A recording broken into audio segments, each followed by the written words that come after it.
आज जवळजवळ 2007 पासून मी प्रत्येक आपल्या हिंगोली जिल्ह्यामधून मला एंट्री मिळाल्याबद्दल मी आपल्या विद्यालयाला भेट दिलेली आहे. 2007 पासून मी कार्यक्रम करावा म्हणून कार्यक्रम करीत नसतो. आणि तुम्हाला एक खुशखबर, गेल्या वर्षीपासून गुणगौरव परीक्षा प्रत्येक 14 नोव्हेंबरला गुणगौरव परीक्षा होते. त्या परीक्षेमध्ये आपण सर्वांनी भाग घेतला पाहिजे.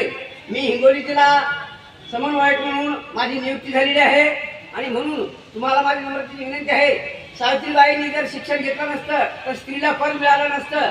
असे विषय माझ्याकडे भरपूर आहेत. शौचालयाबद्दल आहेत, सर्व काही विषय आहेत. तुम्ही सुज्ञानाने आत्मा 1976 ला पहिलीपास असून एक पूर्ण महाराष्ट्रामध्ये, रायगडमध्ये, विदर्भ, मराठवाड्यामध्ये माझे सतत कार्यक्रम चालू आहेत. आणि म्हणून या ठिकाणी खरोखर आपली एक आदर्श शाळा आहे. आणि म्हणून या शाळेमध्ये आल्याबरोबर मला सावित्रीबाईचा आदर्श घेतलेल्या महिलांनी, जिजामातेचा, रमामातेचा आदर्श घेतलेल्या महिलांनी, मुख्याध्यापिका आहे त्यांनी मला एंट्री दिली, त्यांनी मी आभार मानतो. आणि जास्त वेळ घेणार नाही. मी आपल्या सर्व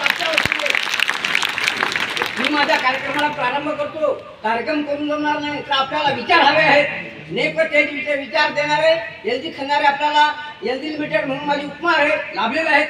सर्वांनी माझा कार्यक्रम आपण आत्मसात कराल ही सदिच्छा बाळगतो आणि सविस्तर कार्यक्रमाला प्रारंभ करतो. विद्यार्थी मित्रांनो, देशासाठी प्राणाची आहुती ज्या शहीद बांधवांनी दिली त्या शहीद बांधवांना माझा कोटी कोटी प्रणाम. महान महात्मा युग पुरुष यांच्या चरणी विनम्र अभिवादन. शाळेच्या मुख्याध्यापिका आणि सर्व स्टाफचे हार्दिक अभिनंदन करतो. आणि माझे विचार आपण आत्मसात कराल. जे जे विद्यार्थी शाळेमध्ये लेट येतात त्यांची व्यथा काय होते या गीतामधून सुद्धा मी तुम्हाला सांगणार आहे. जास्त वेळ घेणार नाही. ध्रुवकडीमध्ये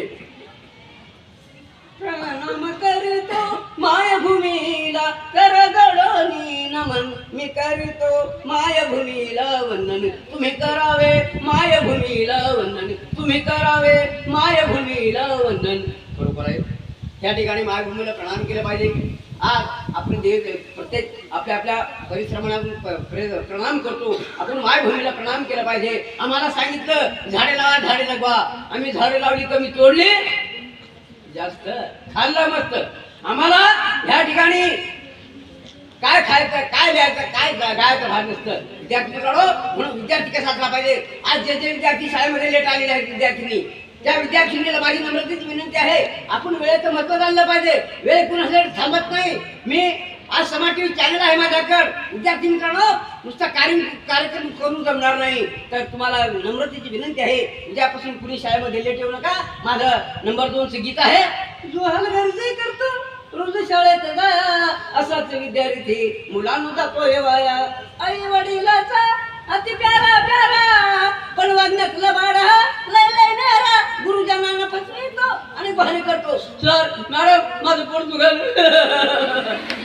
असे बहाणे करणारा विद्यार्थी पास होता. विद्यार्थी मित्रांनो, म्हणून वेळेचं महत्त्व जाणार. शिकाल तर शिकाल, शिकाल तर टिकाल, त्याचा भंगाच्या भावात विकाल. ही काळाला विचारायची गरज आहे विद्यार्थी मित्रांनो. म्हणून सांगेल खंडारे जशाला वेळेवर असं वाईट वागणं हे तुमचं नाही बरोबर. अशा वाईट वागणं ना शाळेवर लेट येण्यानं, अनेक बहाणे केल्यानं, विनाकारण कारण नसताना कुणी बहाणे करू नका.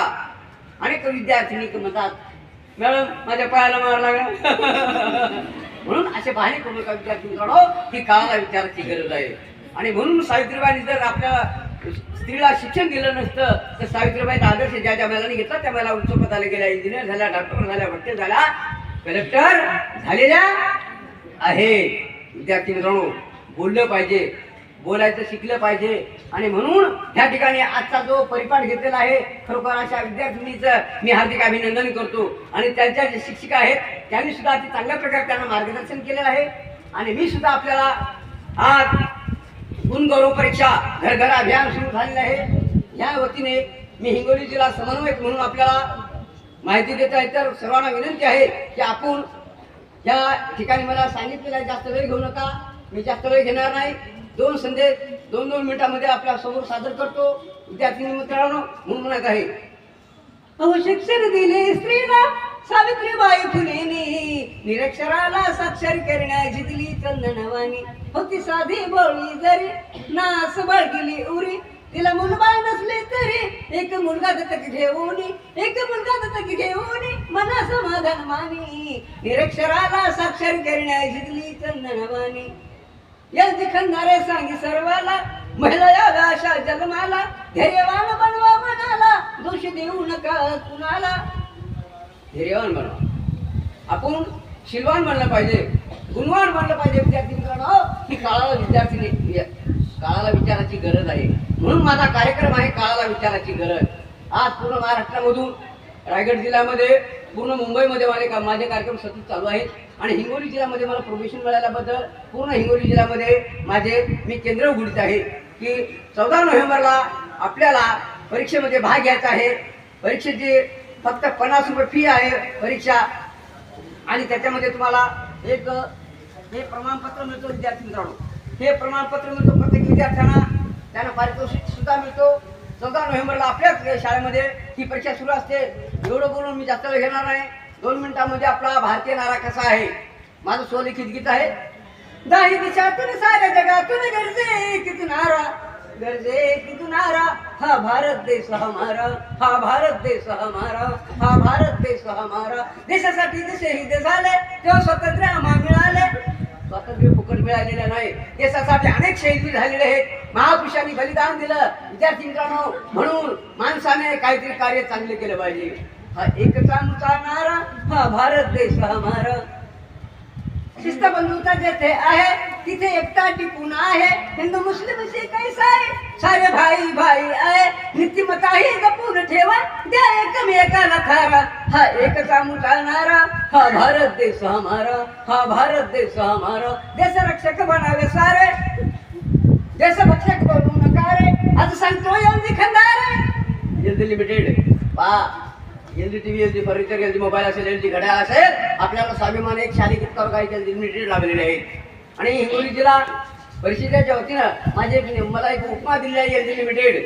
म्हणून म्हणत आहे हा एक आमचा नारा हा भारत देश हमारा हा भारत देश हमारा हा भारत देश हमारा हा भारत देश हमारा हा भारत देश हमारा भारत माता की भारत माता की भारत माता की जय हिंद जय महाराष्ट्र जय सुविधान